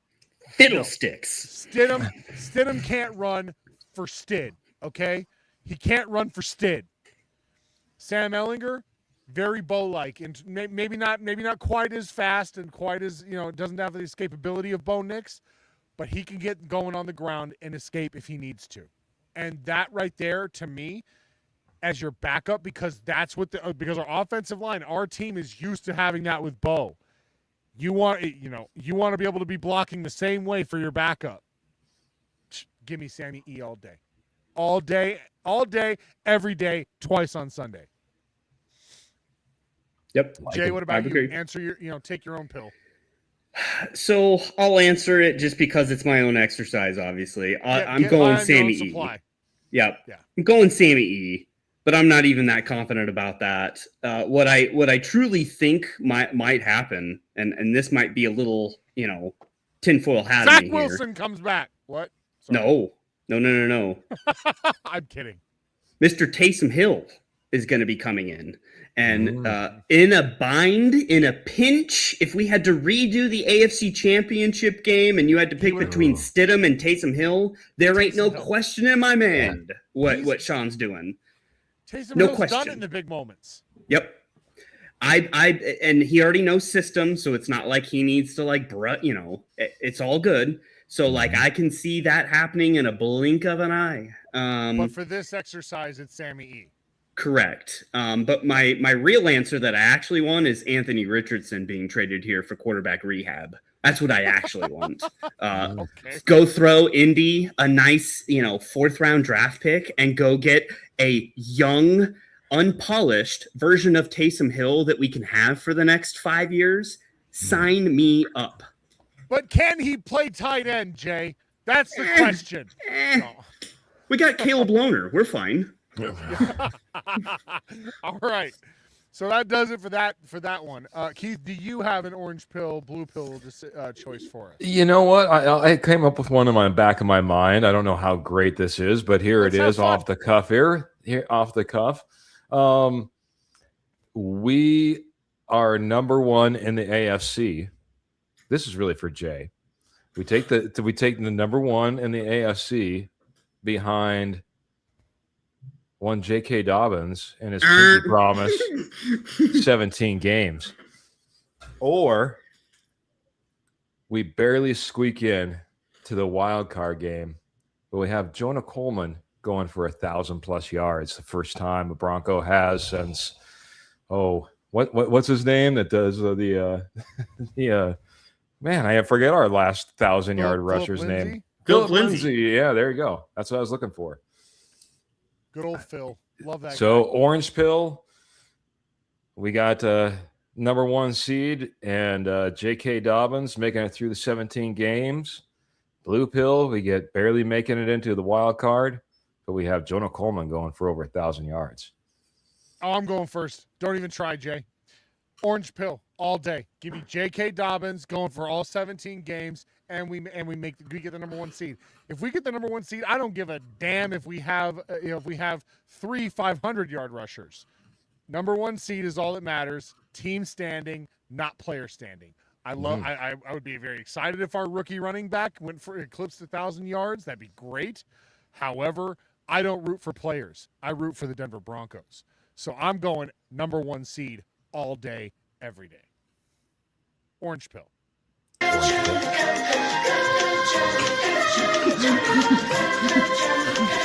Oh, you psycho. I mean, dude, it slaps, okay? It's going number 1, top of the charts. But I'm going orange pill as well, all right? Because I'm the same Johnny, okay? I may be crazy, but I'm not that crazy, okay? I want number 1 seed. I want this team to be successful. I want a Super Bowl. I have said from the very beginning, just because I am such a pro-Jonah person does not mean I am an anti-RJ Harvey fan. It means I am not an anti-J.K. Dobbins fan. The best version of this team, the best foot forward that we go into winter-style football of grinding the rock on the ground is J.K. Dobbins at this point in time. Let the bone roll. So that is the easy answer everyone should pick. But Keith, I understand the sentiment to want the greatest running back of all time, maybe of our generation. Like it's coming, it's coming, but it's not coming this year, maybe. All right. I'm patient enough to wait for it. So, go Jonah. All right, Keith, it is your turn to get high on your own supply, buddy. Wonderful. Well, I actually wish we'd share, but blue. I'm going blue. And this is the reason. Because in the orange pill scenario, all I know is that we got there, but we don't know how we got there. Other than the fact that, we had J.K. Dobbins healthy for 17 games.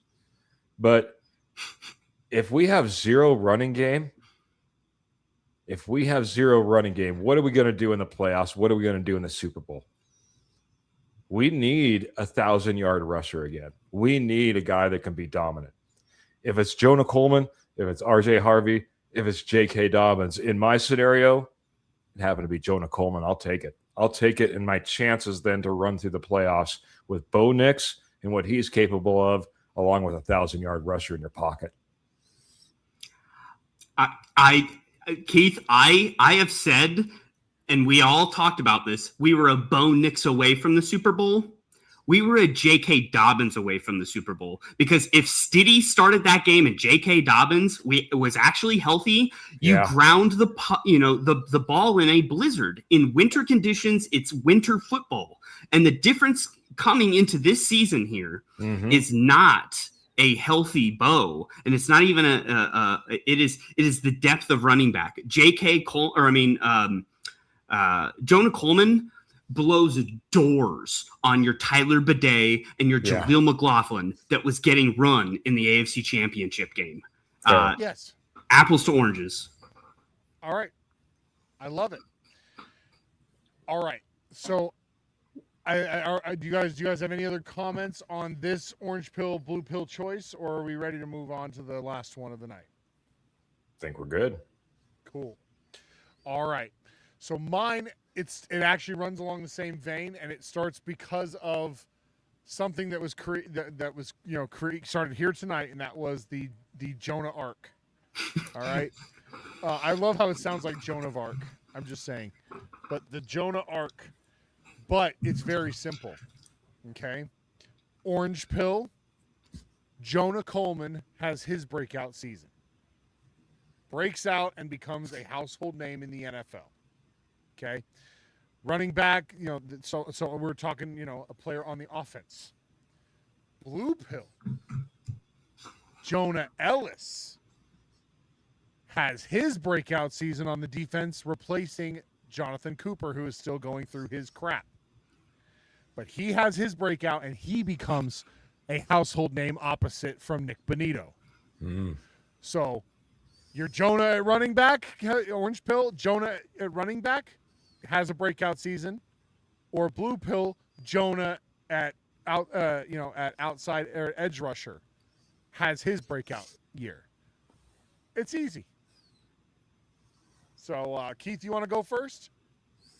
Yeah, I thought about this one too, man. I think I had to go. I'm gonna go ahead and I forget the pill. Oh shit, I'd be in big trouble. I'm going Jonah Coleman though. I just don't think there's. I'll go back to what I just got done saying. I don't think there's anything replacing a 1,000-yard rusher. I have Nick Bonito. I have Zach Allen. I have Awazarike coming on. I have Malcolm Roach being an absolute mess. I have a defense and a secondary on top of it. It would be fantastic if we had a breakout edge rusher and we had somebody, especially with everything that we don't know that's going on with Jonathan Cooper, be able to come in and take that spot. I get that. But we've been asking for a running back for a long, long time. You know, I don't care who, like I said before in my answer before, I don't care who it is. But in this case, it's Jonah Coleman. Make him the name. I'm a big RJ Harvey fan, by the way. So Me too, by the way. So called that pick before the draft even. So that was super stoked when we got him. And it's been great to hear that he hasn't fallen behind in this training camp. But Jonah Coleman is the pill here that I'm going to take, man. All right. So orange pill for Keith. Jay, as if I even need to ask. See, but I'm going to separate my emotions from the logical analysis of this exercise. So let me bring you a couple of things to think about that I just want to lay out here. I love Jonah to death, right? Both. I love them both to death. There is something to be said about Jonah Ellis popping off for us, having so much production, being so successful that we, in so facto, can't afford him any longer.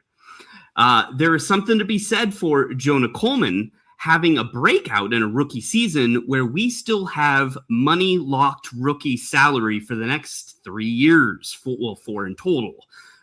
Just from the economic standpoint, a pass rusher, crazy money compared to even a running back in just value of position. So there's that aspect aside from the emotional love I have for Jonah, just in a positional value. I want that running back locked in because we're about to go pay Bo. And, you know, the bill is going to become due and we need to get some deals from rookie contracts. But not only that, a quarterback's best friend is a running game. And for a running back to be solidified on this team, like Keith is saying, like there's nothing better than a Denver Broncos running back that everyone fears. We've known this for generations here. I love the running attack for Denver because at the end of the day, the more you run it down their throat in the first 3 quarters, that fourth quarter altitude hits and they don't want any more of that. And we haven't been able to take advantage of the altitude aspect of that for many years, because we haven't played to the strength of that. That's why it infuriates me. The Nuggets don't run it. They're one of the slowest NBA half-court teams that there are. Makes no sense. Like, we have built an advantage. But another argument. But yeah, that's why I'm choosing orange. So it's a different reason for the orange. All right. Well, then I'm going to be the odd man out. And I'm actually agreed with here by Richie Rich. He says, I want blue pill, Jonah Ellis to break out. He also created us one more graphic. This one with what we talked about. Boom! Oh, dude! Look at the front of the ship. Oh, my Look at the front of the gosh. ship. Keith Brugman on the front of the Jonah Ark. I mean, Keith, I'm not telling you what to do with your life here, but I feel like you need to, like, put that on every telephone pole in your hometown. I'm just saying. Pretty top notch. But That's pretty awesome. That is pretty awesome. It is pretty awesome. I'm blue pill on this. I want Jonah Coleman to succeed. I've said it all off season. I want Jonah Coleman to fulfill his potential, which is much larger than he is. Okay. Anyway, but I'm looking at it this way. We've already talked about this, right? This is a Super Bowl or bust season, right? We've called it that. We all agree that it is that. Okay. What wins championships? Defenses. Defenses win championships. Okay. So while I can absolutely appreciate being able to take advantage of the fourth quarter altitude in Denver, while I can absolutely appreciate contracts and, of course, finally having this running back that, does it all. Again, I think we have three. We've seen it all camp. Three dudes killing it in JK, RJ, and Jonah. That's three dudes. I do not need someone to be absolutely busting out as the running back. We've got three good ones. We got three dudes that can carry the rock and do the work. That's what she said. We had one of the best pass rushing tandems in football for the last 2 seasons in Nick Bonito and Jonathan Cooper together. With Cooper being a dumbass and possibly getting himself eliminated from being able to touch the grass of the field this season because he's an idiot.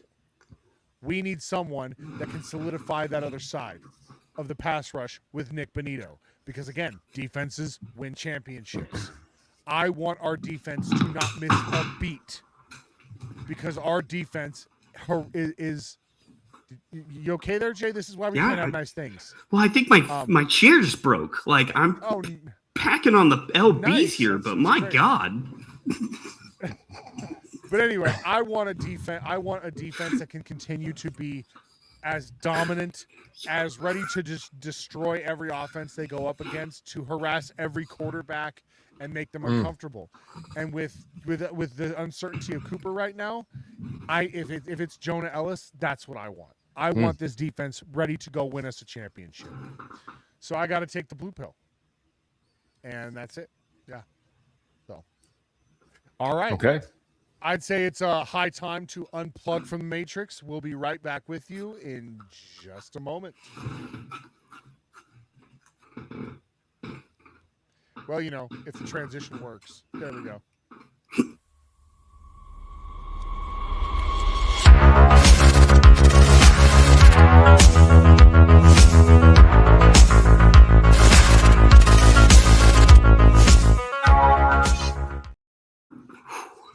All right, gentlemen, we are back.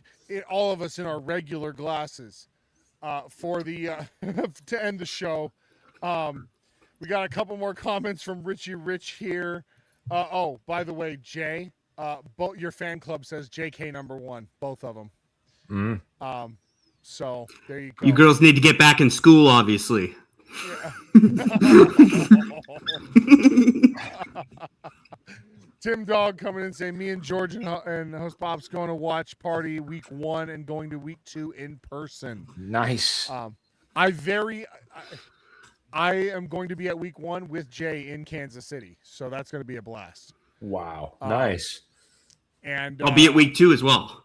I know you will, you bastard. I very well likely will be in Atlanta this Friday. I will know by 10:30 p.m. Tonight whether or not I will be in Atlanta for the Falcons Broncos. It's pretty awesome. Game. Richie Rich says defenses running games in a QB who doesn't fumble or throw it away win championships.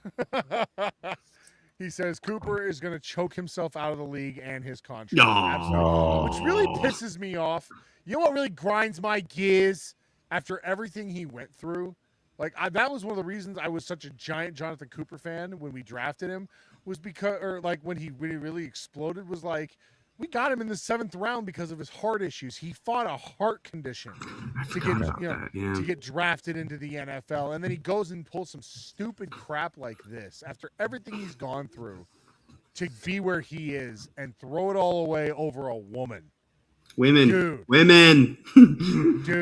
Stupid. Can I guys give you a hot take that I actually was thinking about putting on my own network? Because this is the thing that absolutely drove me nuts. Everyone's like, Cooper might be out. We should go get Von Miller.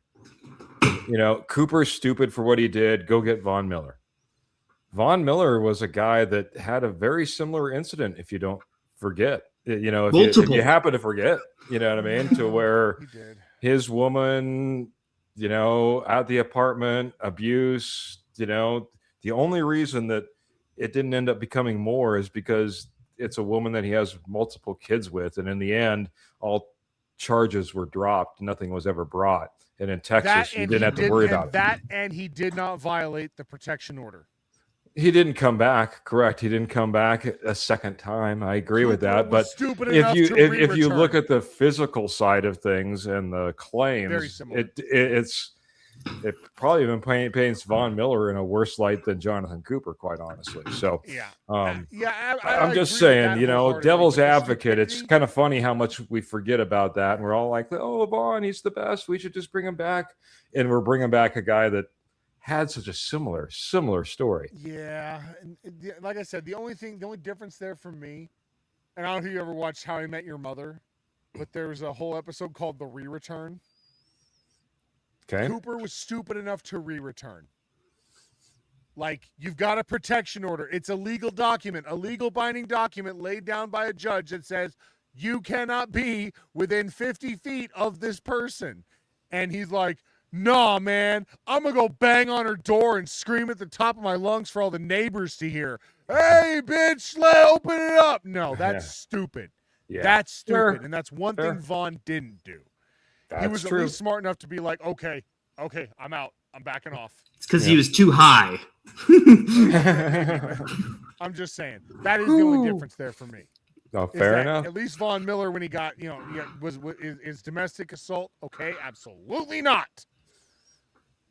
But at least he was smart enough to honor a protection order against him.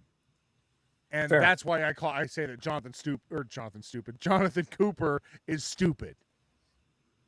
What are you thinking? Fair.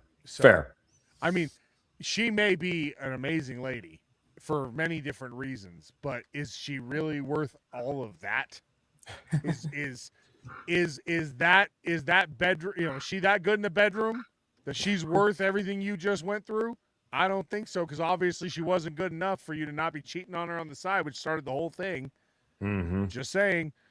So I don't know. I'm so upset, I think, with Cooper, just because, like I said, I had such mad respect for the dude, for everything that he went through, that he fought through and got past in order to be where he was, to throw it all away over a girlfriend he'd been dating for, I think, 6 months.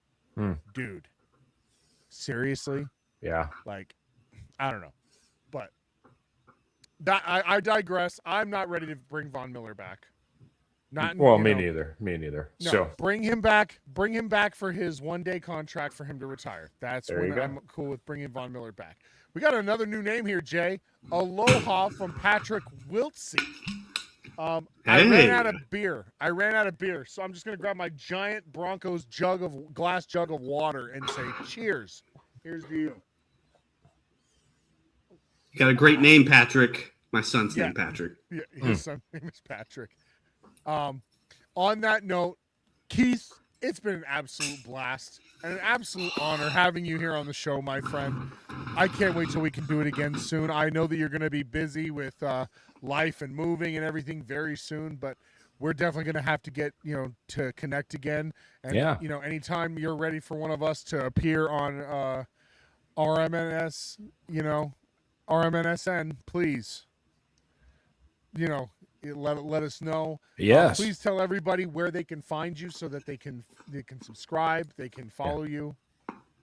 Yeah. So right now, Rocky Mountain Sports Network, we got the Denver Bronco Roundup podcast, we have the Juice podcast, and we also have the Pick Is In fantasy draft show. So we've been doing a little bit of fantasy, a run up to the season as well. All of those, you can find that on either Facebook, you can find it on just look at Rocky Mountain Sports Network. It's the easiest one. Facebook, YouTube, Apple Podcasts, Spotify. If you want to find a way to take us with you or watch us live, you got an opportunity. But love to have anybody jump on board. And much like you, we'd love to be involved with the comments and have everybody part of the conversation. So, man, it's been a blast. Appreciate you so much. Appreciate you letting me plug what I got going on. But, man, what you guys got going on, legit, man. And it's always an honor to come on here and be a part of your guys' podcast. Appreciate you a ton. Brother, we love you, man. And, and please tell Jody and the other guys over at the Roundup that we love them and we appreciate them.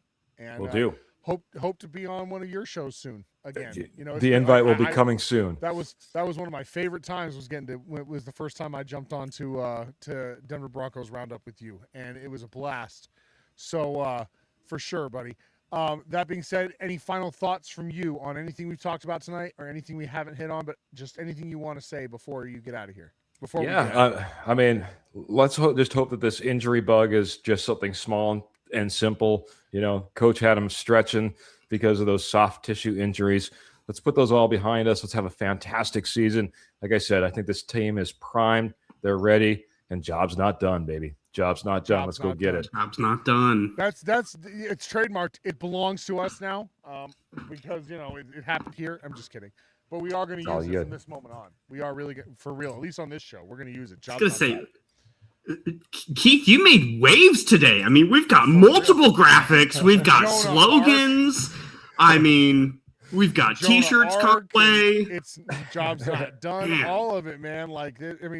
Seriously, you just absolutely shocked everybody. So, by the way, Jay, I forgot about this.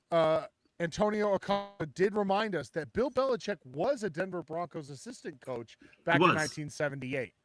That's right. But of course, this graphic was made a few weeks back when the news came out that that Sean Payton tried to get him in here as the head coach for a while. Yeah. For a couple games, a couple games for 18 games, 18 games. More wins. Right. Just sounds very Nathaniel Hackett. That was wild when I heard that news. I'm out of that. Count me out. But Jay, any final thoughts from you before we bounce? Dude, I love Keith. Keith is amazing people. For anyone out there that is not aware of his content, you're living under a rock. But for real, Rocky Mountain Sports Network, I've loved you guys from afar for a long time. Always try and pop in and support you when I can. Dude, Keith is good people. You're one of my favorites, man. In the community we have here, Bronco. I was so excited when you said yes to being on tonight. I was like, yes.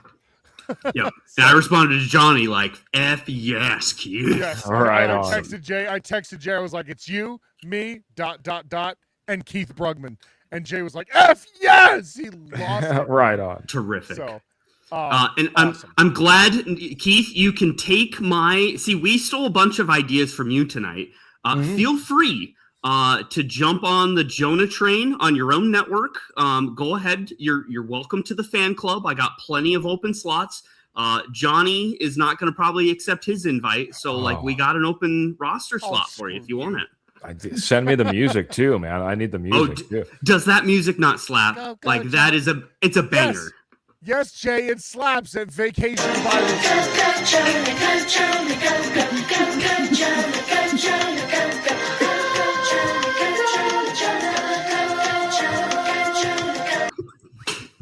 Oh my gosh, just all in the feels. Much love, man. Much love. Final thoughts from the Mile High Viking here. Keith, what an honor. Thank you for being with us, brother. We love you. We love Rocky Mountain Sports Network. We love Denver Broncos Roundup. And it was just an absolute honor to have you on tonight. I second what Keith said. Hopefully, the injury bug, they get the exterminators in there real quick and they fog the place out, get them out of there. I just want to shout out the last bit of love for the mascots because it was the week of the mascots in terms of news. Congratulations to Miles the mascot for making the Hall of Fame. Congratulations and farewell to the Thunder Spirit team for 33 amazing years.